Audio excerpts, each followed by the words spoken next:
Hi hello friends, welcome back. இன்னைக்கு நம்ம butter sweet corn gravy எப்படி செய்யலாம் தான் பார்க்க போறோம். பேருக்கு தகுந்த மாதிரியே ரொம்பவே டேஸ்டா இருக்கும், ரொம்ப கிரீமியா இருக்கும், ரொம்ப சூப்பரான சப்பாத்திக்கு சைடிஷ் ரெசிபி. கண்டிப்பா ஃபுல் வீடியோ பார்த்து ட்ரை பண்ணி பாருங்க. ஒரு சிம்பிளான ரெசிபி. இப்போ இந்த பட்டர் ஸ்வீட் கார்ன் கிரேவி செய்யறதுக்கு முதல்ல நம்ம மக்காசோளத்தை வேக வைக்கணும். மக்காசோளத்தை வேக வைக்கிறதுக்கு நான் கடாய் எடுத்து வச்சுக்கிட்டேன். தண்ணி ஊற்றிக்கிட்டேன். தண்ணி ஊற்றினக்கு அப்புறமா நம்ம உப்பு சேர்த்துக்கலாம். ஏன்னா உப்பு சேர்த்து நம்ம வேக வைக்கும் போதே உப்பு சேர்த்துக்கிட்டோம்னா நம்மளுக்கு அந்த உப்பு எல்லாம் மக்காசோளத்தை ஈஸியாக இறங்கும். அதனால உப்பு ஒரு டீஸ்பூன் உப்பு நான் சேர்த்துக்கிட்டேன். ஒரு டீஸ்பூன் உப்பு சேர்த்தக்கு அப்புறமா அதை தண்ணியோட நல்லா கலக்கி விட்டு உப்பு எல்லாமே நல்லா கரையிற மாதிரி பார்த்துக்கோங்க. அதே நேரத்தில் ஸ்டவ் நம்ம ஹை ஃப்ளேமில் வச்சுட்டு தண்ணி ஓரளவுக்கு நல்லா கொதிக்க ஆரம்பிச்சக்கு அப்புறமா நம்ம மக்காசோளத்தை சேர்த்துக்கிடுவோம். நான் இன்னைக்கு இந்த கிரேவி செய்யறதுக்கு நான் ஒரு மக்காசோளம், ஃபுல் மக்காசோளம், ஒரு அளவுக்கு பெரிய சைஸ் மக்காசோளம் எடுத்துக்கிட்டேன். மக்காசோளத்தை நான் தண்ணியோட சேர்த்து நல்லா மிக்ஸ் பண்ணி விட்டுட்டு ஸ்டவ்வை ஹை ஃப்ளேமில் வச்சு ஒரு 8 நிமிஷத்துலேருந்து ஒரு 9 நிமிஷத்துக்கு நல்லா கொதிக்க விடுறேன். ஒரு 8 நிமிஷத்துலேருந்து ஒரு 9 நிமிஷத்துக்கு மக்காசோளம் நல்லா கொதிக்கும் போது நம்மளுக்கு ஒரு 80% ஒரு 90% நல்லா வெந்துடும். நம்ம ஃபுல்லாக வேக வைக்கக்கூடாது. ஒரு 90% தான் நம்ம வேக வைக்கணும் மேக்ஸிமம். அதனால் ஒரு 90% வெந்தக்கப்புறமா ஸ்டவ்வை ஆஃப் பண்ணிட்டு அந்த வெந்த மக்காசோளத்தை அப்படியே ஒரு பவுலுக்கு நான் மாற்றி வச்சுக்கிறேன். நீங்கள் ஃபுல்லாக வேக வச்சிடாதீங்க. மீதி 10% நம்ம இந்த மசாலாவோட சேர்த்து வேக வைக்கணும். அதனால் ஒரு 90% மட்டும் வேக வச்சுட்டு அப்படியே ஒரு பவுலுக்கு மாற்றி வச்சுக்கோங்க. பவுலுக்கு மாற்றி வச்சக்கப்புறமா நம்ம இந்த கிரேவிக்கு ஒரு சூப்பரான ஒரு பேஸ்ட் நம்ம ரெடி பண்ணணும். அதுக்கு நம்ம மிக்சர் ஜார் எடுத்து வச்சுட்டு ஒரு 3 தக்காளி நம்ம சின்ன சின்ன துண்டுகளாக வெட்டி சேர்த்துக்கோங்க. அதை சேர்த்துக்கோங்க. அது கூடவே 2 இன்ச்சு சைஸ் இருக்க இஞ்சி சேர்த்துக்கோங்க. 9 பல் பூண்டு சேர்த்துக்கோங்க. 10 முந்திரி பருப்பு சேர்த்துக்கோங்க. இது எல்லாமே சேர்த்து தண்ணி எதுவுமே சேர்க்காம நல்லா அரைச்சி எடுத்துக்கோங்க. நம்ம தக்காளி அரைக்கிறனால அதுவே நல்ல தண்ணி டெக்ஸ்டருக்கு நம்மளுக்கு கிடைச்சிடும். நம்ம எக்ஸ்ட்ராவா தண்ணி சேர்த்துட்டோம்னா நம்மளுக்கு ஓரளவுக்கு பேஸ்ட் கன்சிஸ்டன்சிக்கு வராது. இப்போ நீங்க பார்த்தாலே தெரியும், நம்ம லைட்டா அரைச்சக்கப்புறமாவே நம்மளுக்கு எல்லாமே நல்லா அரைப்பட்டுருச்சு. நம்மளுக்கு பேஸ்ட் கன்சிஸ்டன்சிலையும் வந்துருச்சு. இந்த கன்சிஸ்டன்சிக்கு தான் வரும். நீங்க எக்ஸ்ட்ராவா தண்ணி சேர்த்துட்டீங்கன்னா ரொம்ப தண்ணியா பேஸ்ட் மாறிடும். நம்ம தண்ணி சேர்க்கறதுக்கு தேவையே இல்லை. இப்போ அரைச்சதை அப்படியே ஒரு பவுலுக்கு மாற்றி வச்சுக்கோங்க. நம்ம மக்காசோளத்தையும் வேக வச்சிட்டோம். அதே நேரத்தில் இந்த சூப்பரான ஒரு பேஸ்ட்டையும் நம்ம ரெடி பண்ணிட்டோம். இப்போ நம்ம இந்த கிரேவி செய்ய ஆரம்பிச்சிடலாம். இந்த ஸ்வீட் கார்ன் கிரேவி செய்யறதுக்கு நான் ஸ்டவ்ல கடாய் எடுத்து வச்சிட்டேன். கடாய் எடுத்து வச்சு ஸ்டவ் ஆன் பண்ணிக்கோங்க. நம்மளுக்கு கடாய் லைட்டாக சூடாக ஆரம்பிச்சக்கு அப்புறமா நம்ம பட்டர் சேர்த்துக்கலாம். நம்ம செய்ய போறதே பட்டர் கிரேவினால பட்டர் தாராளமாக ஒரு 30 கிராம் பட்டர் சேர்த்துக்கிட்டேன். பட்டர் சேர்த்து பட்டர் நல்லா மெல்ட் ஆகட்டும். பட்டர் ஓரளவுக்கு நல்லா மெல்ட் ஆக ஆரம்பிச்சக்கு அப்புறமா நம்ம நெய் சேர்த்துக்கிடுவோம். வெறும் பட்டர் வச்சு நம்ம செய்ய போறதுல நெய்யும் கூட சேர்த்துக்கலாம். இந்த நேரத்தில் நீங்க எண்ணெய் சேர்க்கக்கூடாது.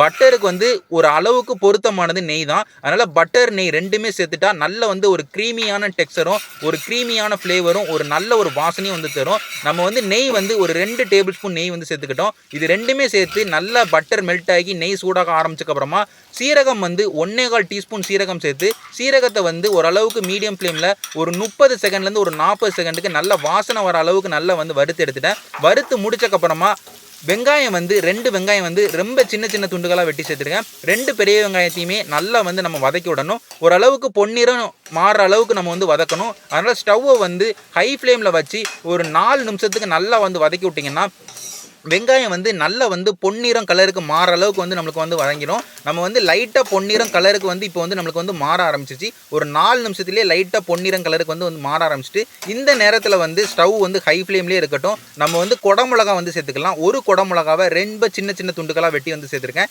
இந்த கிரேவியை பொறுத்த வரைக்கும் நம்ம சேர்க்கறது எல்லாமே ரொம்ப சின்ன சின்ன துண்டுகளாக வெட்டி சேர்த்துருக்கோம். ரொம்ப பெருசாக இருக்கக்கூடாது. குடமிளகாவும் சேர்த்து நல்லா வதக்கி விட்டுக்கோங்க. குடமிளகா சேர்த்து ஒரு 2 நிமிஷத்துக்கு ஹை ஃப்ளேமில் வச்சு நல்லா வதக்கி விட்டிங்கன்னா குடமிளகா நல்லா வதங்கிடும். இந்த குடமிளகா வேகும் போதே நம்மளுக்கு வெங்காயமும் கூட சேர்ந்து வேகும். அந்த நேரத்தில் நம்மளுக்கு தேவைப்படுற அந்த பொன்னிறம் கன்சிஸ்டன்சிக்கு வெங்காயம் மாறிடும். அது முக்கியமாக பார்த்துக்கோங்க. நம்ம முதல்ல வெங்காயத்தை நல்ல பொன்னிறம் கன்சிஸ்டன்சிக்கு வதக்கிட்டோம்னா அது ரொம்ப கலர் மாதிரி ஒரு க்ரீமி டெக்ஸ்சருக்கு மாறிடும். அதாவது க்ரீமி ஃப்ளேவர் நம்மளுக்கு கொடுக்க ஆரம்பிச்சிடும். அந்த ஃப்ளேவருக்கு மாறக்கூடாது. அதனால் ஓரளவுக்கு வெங்காயத்தை வதக்கி விட்டுட்டு திரும்ப குடமிளகாத்தோடு வதக்கி விட்டு நல்லா வெங்காயத்தை ஓரளவுக்கு பொன்னிறத்துக்கு மாற்றினக்கு அப்புறமா நம்ம அரைச்சி வச்ச பேஸ்ட் சேர்த்துக்கிட்டோம். அரைச்சி வச்ச பேஸ்ட் நம்ம சேர்க்கும் போது ஸ்டவ் லோ ஃப்ளேமில் தான் இருக்கணும். ஏன்னா நம்ம தக்காளி சேர்த்துருக்கோம். அதே நேரத்தில் இஞ்சி பூண்டையும் நம்ம சேர்த்துருக்கோம். இஞ்சி பூண்டு சேர்த்தனால அதை அடி பிடிக்கிறதுக்கு நிறைய வாய்ப்பு இருக்குது. அதனால் லோ ஃப்ளேமில் வச்சு நம்மளுக்கு தக்காளியோட பச்சை வாசனையும் போகணும், இஞ்சி பூண்டோட பச்சை வாசனையும் போகணும். அது போகிற வரைக்கும் ஒரு 2 நிமிஷத்துலேருந்து ஒரு 3 நிமிஷத்துக்கு ஸ்டவ் வந்து லோ ஃப்ளேமில் வச்சு நல்லா வந்து வதக்கி விட்டுக்கோங்க. வதக்கி முடிச்சக்கப்புறமா ஸ்டவ் வந்து லோ ஃப்ளேம்லேயே இருக்கட்டும். லோ ஃப்ளேம்லேயே வச்சுட்டு நம்ம மசாலா எல்லாமே சேர்த்துக்கலாம். மசாலா என்னெல்லாம் சேர்த்துருக்கேன்னு பார்த்துக்கிட்டிங்கன்னா, காஷ்மீரி மிளகாய் வத்தல் பொடி வந்து 1 1/4 டீஸ்பூன் வந்து சேர்த்துருக்கேன். கரம் மசாலா வந்து 3/4 டீஸ்பூன் வந்து சேர்த்துருக்கேன். உப்பு வந்து 1 டீஸ்பூன் வந்து சேர்த்துருக்கேன். பத்தலனா நம்ம வந்து திரும்ப வந்து சேர்த்துக்கலாம். அதுக்கப்புறமா மல்லிப்பொடி வந்து 1 1/4 டீஸ்பூன் வந்து சேர்த்துருக்கேன். இது 4மே சேர்த்து நல்லா வந்து மிக்ஸ் பண்ணி விட்டுக்கோங்க. தக்காளி, வெங்காயம், குடமிளகா அது எல்லாத்தோடையும் மசாலா வந்து நல்லா மிக்ஸ் பண்ணி முடிச்சக்கப்புறமா நம்ம வந்து வேக வச்ச அந்த ஸ்வீட் கார்னை வந்து சேர்த்துக்கிறோம். ஸ்வீட் கார்னை சேர்க்கும் போது நம்ம வந்து ஒரு நிமிஷத்துலேருந்து 2 நிமிஷம் நல்லா வந்து மசாலா சேர்த்து வதக்கி விட்டனால அந்த அளவுக்கு வந்து மசாலாவோட ரா ஸ்மெல் வந்து இருக்காது. நம்ம வந்து ஸ்வீட் கார்ன் சேர்த்தக்கப்புறமாவும் ஒரு நிமிஷத்துலேருந்து ஒரு 2 நிமிஷத்துக்கு நல்லா வந்து வதக்கிடுவோம். இந்த மாதிரி வதக்கி விடுறதுனால நம்மளுக்கு அந்த மசாலா வந்து நல்லா வந்து ஸ்வீட் கார்னோட நல்லா வந்து இறங்கும். அது முக்கியமாக வந்து பார்த்துக்கோங்க.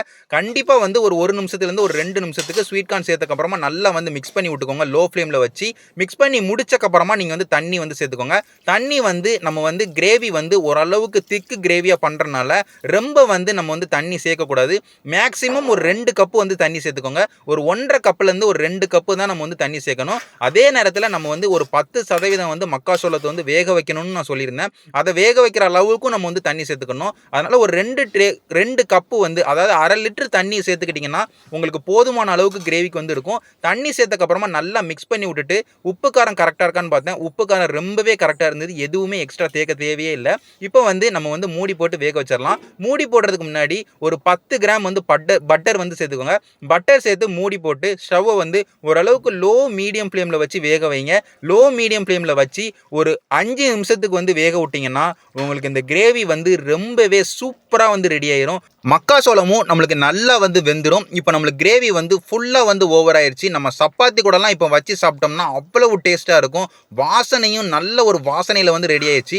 இந்த நேரத்தில் வந்து நம்ம கார்னிஷுக்கு வந்து கொத்தமல்லி இலை வந்து ஓரளவுக்கு நல்லாவே ரொம்ப சின்ன சின்ன துண்டுகளாக வெட்டி வந்து சேர்த்துக்கிடுவோம். அது கூடவே வந்து கஸ்தூரி மேத்தி வந்து ஒரு டீஸ்பூன் வந்து கஸ்தூரி மேத்தி சேர்த்துக்கோங்க. அது ஒரு நல்ல ஒரு ஃப்ளேவரும் நல்ல ஒரு வாசனையும் வந்து உங்களுக்கு கிரேவிக்கு வந்து தரும். கடைசியாக வந்து ரொம்ப முக்கியமான பொருள் சீஸ் வந்து மறக்காமல் வந்து சேர்த்துக்கோங்க. நான் ஒரு ஷீட் வந்து சீஸ் வந்து சேர்த்துக்கிட்டேன். எவ்வளவுக்கு எவ்வளோ சீஸ் வந்து நம்ம சேர்க்கமோ அவ்வளவு டேஸ்ட்டாக இருக்கும். அவ்வளோ தூரம் வந்து கிரேவியை வந்து திக்கனாக்கும். ஏற்கனவே நம்ம வந்து அந்த முந்திரியெல்லாம் அரைச்சி சேர்த்தனால நல்ல வந்து திக்னஸ் வந்து கிரேவிக்கு வந்து தரும். சீஸ் சேர்க்கும் போது நல்ல ஒரு டெக்ஸ்டரும் நல்ல ஒரு திக்னஸும் வந்து கிரேவிக்கு வந்து தரும். சீஸ் வந்து ஒரு லெவல் வந்து உங்களுக்கு கிரேவி வந்து தூக்கி கொடுத்துரும். மறக்காமல் வந்து சீஸ் சேர்த்துக்கோங்க. இது 3மே சேர்த்து ஸ்டவ் ஆஃப் பண்ணிட்டு நல்லா வந்து மிக்ஸ் பண்ணி விட்டுக்கிட்டீங்கன்னா உங்களுக்கு இந்த பட்டர் ஸ்வீட் கார்ன் கிரேவி சூப்பராக ரெடி ஆயிரும். கண்டிப்பாக இந்த மக்காச்சோளம் கிரேவியை வந்து செஞ்சு பாருங்கள். அதுவும் பட்டர் சேர்த்து செஞ்சு பாருங்கள். நான் சொன்ன மாதிரியே அவ்வளவு டேஸ்ட்டாக இருக்கும். வீட்டில் உள்ள எல்லாருமே ரொம்ப விரும்பி சாப்பிடுவாங்க. சப்பாத்திக்கு ஒரு பெர்ஃபெக்டான ஒரு கிரேவியாக வந்து கண்டிப்பாக இருக்கும். ஒரு சூப்பரான ஒரு சைடிஷ் நீங்கள் வந்து ஒரு தடவை செஞ்சு பார்த்துட்டாலே உங்களுக்கு ரொம்ப பிடிச்ச ஒரு கிரேவியாக மாறிடும். அவ்வளவு வாசனையோடையும் அவ்வளவு க்ரீமியாகவும் அவ்வளோ சூப்பராகவும் இருக்கும். வீட்டில் செஞ்சு பார்த்து நான் சொன்ன மாதிரியே எல்லாருக்குமே மறக்காமல் செஞ்சு கொடுங்க. எல்லாரும் ரொம்ப சூப்பராக இருக்குன்னு கண்டிப்பாக உங்களை வந்து பாராட்டுவாங்க. நான் இதே மாதிரி ஒரு சூப்பரான ஒரு ரெசிபியோட உங்கள் எல்லாரையுமே வந்து பார்க்குறேன். நன்றி.